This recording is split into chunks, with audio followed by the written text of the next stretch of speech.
Hello, welcome to our podcast, Health Unscripted on your path to vitality. Today, we are going to dive deep into the biological clocks. Biological clocks are of two types, sun and moon. So, I'm going to talk about, first of all, sun. Due to increase in our screen time these days, we are exposed to a lot of light pollution. Indirectly and directly, it is impacting our health in many aspects, be it metabolism, obesity, or cancer. These kind of situations are happening in our body, according to research. Being a researcher in circadian rhythms, I have seen that how normal exposure to increase in the light can impact birds in many ways. So, understanding sun biological clocks, which revolves around 24-hour cycle a day, when disrupted, can do a lot of things. Moving to Mr. Anil, who is also a health coach, let's ask from him what he thinks about it. Yes, we all know the impact of light on the pineal gland, which makes melatonin, which regulates our sleep cycle. And sleep cycle is connected to our health, because it's not only we are sleeping, various things happen that time. So since you have done research on this, it would be interesting to know, first of all, how sleep cycle is affecting our health via the gut microbiome, and second, also the gut microbiome. This is exactly, I believe, the research, one of the research you have been doing or done, the gut microbiome, how that is also having an effect on a body clock. Everything in nature works in a cyclic pattern. So tell us about that and how that can help one's health. Thank you for the question, Mr. Anil. I truly believe this is a very good question. First of all, our body is synced with biological clocks around the 24-hour cycle a day. It doesn't mean that our other things are not synced. Everything in environment is synced with 24-hour cycle, including our body's gut flora and fauna, everything. So these things are bidirectional. When we talk about gut microbiome, it is also playing a bidirectional role towards the brain. For example, there are some gut microbiomes, including lactobacillus and bacteroids, which are flourishing during the fasting times. In the fasting phase of the animal or host, what is happening? These microbes are producing short chain fatty acids, butyrate, propionate, and these metabolites are further influencing the production of hormones such as melatonin, cortisol, GLP-1. Now, talking about the other types of bacteria, there are other types of bacteria, for example, which are influencing the tryptophan metabolism, which are playing role in melatonin or serotonin. And these are the key players in the sleep wake cycle. When this production is impacted, it means it is going to impact our sleep cycle as well. For example, the microbes, when there are no good microbes in our gut who are producing this amount of metabolites, this can directly impact our health on sleep. Now, vice versa, if we are exposed to light from the external stimulus, our melatonin or anything get degraded, and that also gonna impact our gut microbiome because these things are working bidirectionally. So I always feel these studies can be translated to humans, but humans are also exposed to multiple factors. For example, they are taking probiotics and some are not taking probiotics, some take the multiple diversity types of diets. So we need to talk about how we can tune our microbiome and biological clocks with this. But yes, this is what I have to say about these sun cycle rhythms. But I want to talk about how moon cycle works. The moon cycle also definitely has a role, gravity, microgravity. So there's a lot of research there in the ocean, outside in the environment, that the full moon and new moon, during those periods, there is more activity among various living organisms, and genetically also the expression increases during those times. So these microbes, they are endemic to us. Many of them are living in our gut, skin, mouth, genital tract. So for example, one of them, let's take the case of Candida albicans, is a fungus, yeast fungus, endemic to us, means part of us, and it's an opportunistic fungus, means when it's in place, everything is okay, but once it overgrows, we have problems in our health. So yes, there is research that there is a connection, that if with the moon, with the circa-lunar rhythm, so which can play a very important role too, if we totally want to get them back to the levels in which they should be in the gut, so that everything is in balance. So I just got some graphic image to make it easy for everyone to understand that there's, everything in life has a step-by-step process to understand. If you just jump into what we repeat again, pick up from the media and jump into something, the results can be temporary. So first of all, opportunistic fungal species. For women, this plays an important role too, because genital tract, vaginal tract is always there, and many women have gone through these problems with it. It creates disturbance, unpleasantness when it's overgrown. So first of all, opportunistic means it will grow when it gets a chance, and that means if I have or anyone has this infection, first is to support my immunity. This will only grow when my immunity is suppressed, when other good bacteria have been suppressed, so this gets a chance, this strain. So first step, simple step, to take care of through tests I can check my immune status, or if I'm like to have healthy foods, everything, lifestyle, everything comes into it, So to see that the immunity is primed. And while we are talking about this, another important aspect, what I like to say about nature, why do we have this? Why is this endemic? Endemic means part of me. Why is it there?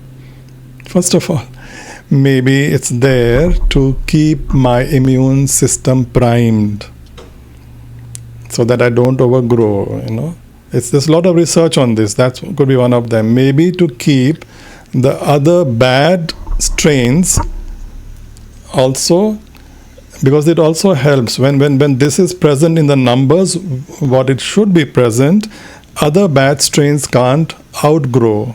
So it's there to help us in a way too. And secondly, it also helps us by telling us not to have too many processed foods, because this strain loves to feed on processed sugars and fruits, because the result of processed and sugars is an acidic pH factor, and it thrives in acidic factors, a pH state, right? So, if you connect it to the wisdom of nature. So now supposing I want to get rid of it, first of all, instead of jumping into supplements or medication we can't say kill it, it's part of us, to reduce its numbers. First, it's important to identify the root causes. Is there other disturbances in the gut? So it got a chance, opportunistic. Is my immune low? It got a chance. So I have to address that first, identify root cause. And then I should take care, if it is not in very high numbers, to restore my other gut microbiome. If some other strains are a bit less, which should be in good numbers, to restore that through good health, lifestyle, sleep, what you just discussed, everything. So that because when that is in good numbers, balanced out, these ones will come down to their normal levels. Stress and lifestyle management we already discussed. That plays a role. Stress, cortisol the gut barrier can get disturbed or influenced by too much of cortisol, estrogen.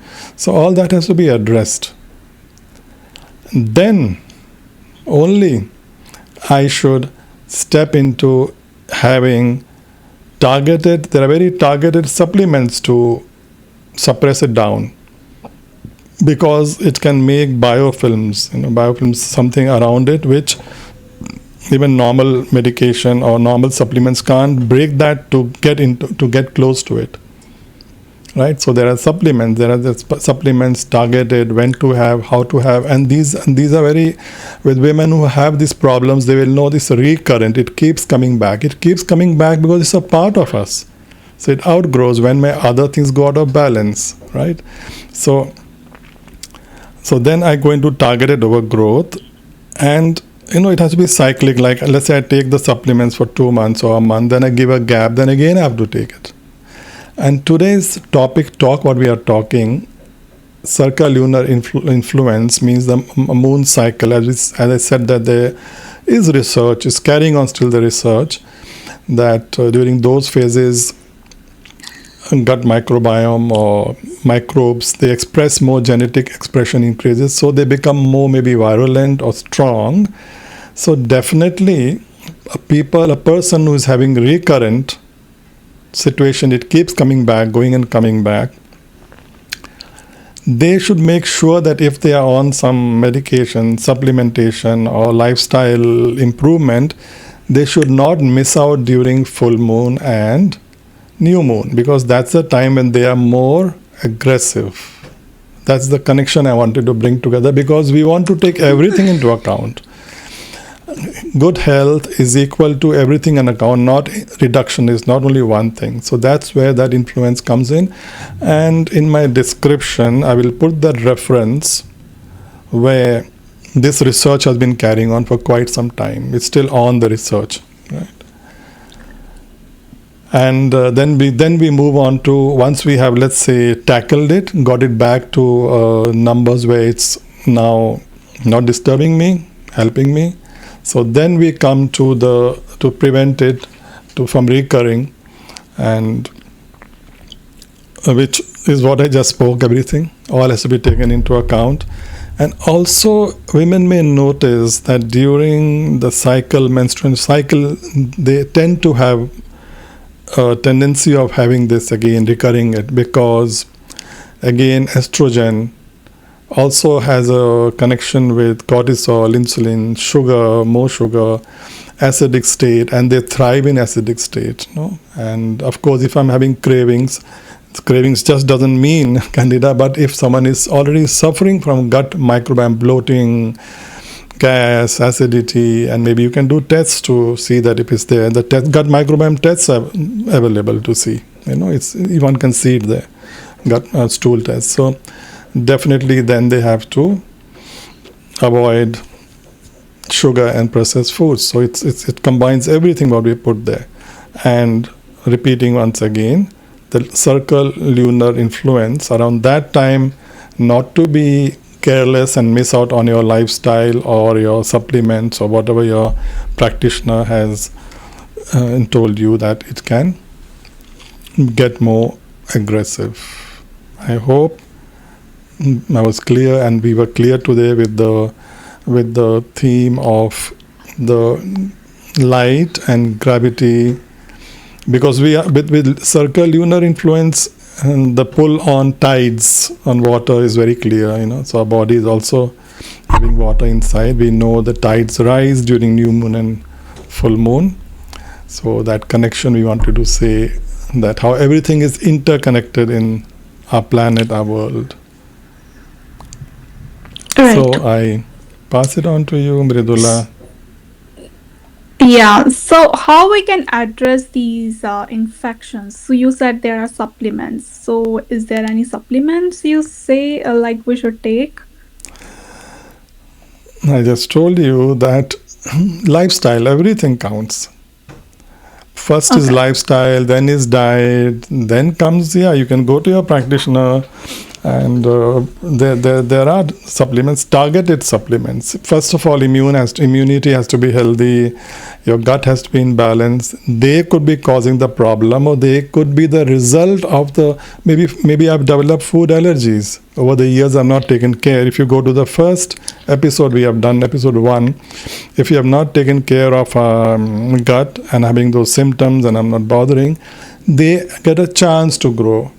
And now they may have grown so much that they are causing the symptom, but it's always not one thing, everything. So the entire, one needs a guidance from a good support practitioner who can guide you thoroughly. And it's not an overnight, one day or 1 week job. It's because they are recurrent, they come back. People It's who a have it keep coming continuous, back. yeah. Right? Okay. Is the lunar cycle is just connected with women, not men? Yes, connected. Of course, the sleep cycle is connected to men and women and animals, everything, all living beings. And the circa-lunar rhythm, men also have water. It's not only women have water in the body, so there is some connection Right. there. And candida issues can be in men too. Candida fungus, men too get on their nails, toes, nails, people have it. So it's in the gut. They also can have that gut problem, 100%. So it's But just generally for it's just women, the toes. it becomes a problem because it's in the genital tract and it becomes a problem there for them. Because the good bacteria there, lactobacillus, can become less. Mainly lactobacillus During that time. is present there. So when that becomes less, so these ones will again outgrow and create unpleasant Okay. symptoms. So women are dealing with two type cycles, sun and moon, but men are dealing with mostly sun cycle. Yeah, moon also, why not? Okay. Okay, no problem. Okay, I think I want to wrap up with this thing. So it was a nice talk between us about sun and moon cycles, knowing how gut microbiome and certain infections are impacting with the impact of these cycles. We will come with some deep topic next time. See you next time, guys. Bye. Thank you. Thank you.